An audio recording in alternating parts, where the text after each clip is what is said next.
aqui fazendo uma pipoca no micro-ondas e ela não é uma pipoca de micro-ondas. Coloquei os grãozinhos do milho ali com um pouquinho de água e eu acredito que tá dando certo, porque eu tô ouvindo os estourinhos dela e tô vendo elas ali pulando.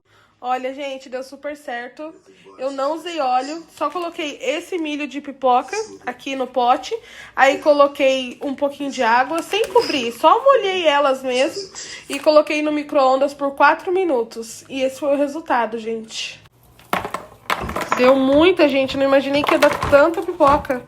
Na verdade, eu não sabia que ia estourar tão bem assim, né?